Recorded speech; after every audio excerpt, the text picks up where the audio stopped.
What you're looking at is a series of compositions from Kino Dasien, an online exhibition of being and cinematographic time. Each piece consists of 4 frames from a film placed next to each other in the manner you see before you now. This is an account I've been obsessed with on Twitter for quite some time, and over the past few weeks and months, I've found myself increasingly drawn to these 4-frame compositions.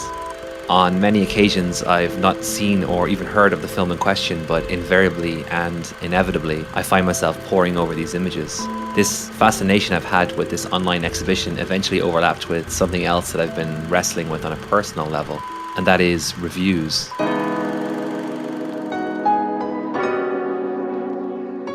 Reviews, recommendations, love letters, whatever you wish to call them, are something I've long wrestled with creating on this channel, but I also felt compelled to do them in a way that felt somewhat unique, in a way that had a twist and that set it apart from other AniTubers. Without being a mind reader, as best I could ascertain, the reasons that we are drawn to reviews or recommendations is down to one of 3 variables. The first was, of course, to discover new and interesting shows and movies to watch. The second reason was to get a sense of closure and confirmation on something that we've already seen and wish to get someone else's take on, as they either reinforce our own views or challenge them. And finally, there are the times when perhaps we are looking for someone to shed a new light on something and maybe make us say, I never thought of it like that before. So what I eventually decided to do was create a series of reviews/recommendations of my own, which consisted of 4 frames. I wanted to challenge myself to try and capture the heart or essence of an anime in as concise a form as possible, while also attempting to check the 3 variables I spoke of previously. It's my hope to continue this project into future seasons,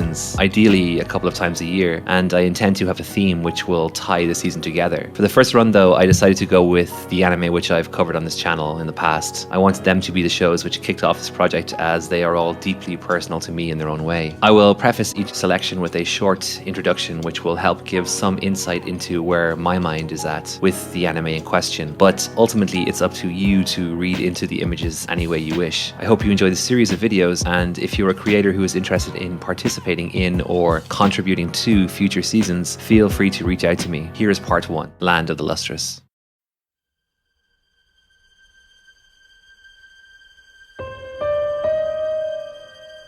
A masterpiece of complex minimalism, 2017's Houseki no Kuni, or Land of the Lustrous, is a series of mysterious contradictions. On the surface, the world presented to us is one of ornate and pristine beauty, with a topography dominated by lush and verdant grassland, gentle crystalline waters, and unspoiled alabaster snow. There is an unmistakable sense of timelessness to the space, and it's this timelessness that seems to be at the center of the visual and narrative experience. At first glance, the world of Houseki no Kuni is represented as a static paradise, inhabited by beings known as gems, who are as ornate and as pristine as the lands that they reside in. Never aging and unchanging, they exist outside of time. This land, however, is not without conflict. These gems must fight to preserve both themselves and their way of life from mysterious beings known as Lunarians, who wish to steal them away to their home on the moon. A seemingly simple conflict for a seemingly simple world. Looks can be deceiving, however, as there is in fact a riot of complexity. It's just raging below the surface. Houseki no Kuni is a series which masterfully cuts to the very heart of the human experience by presenting us with a world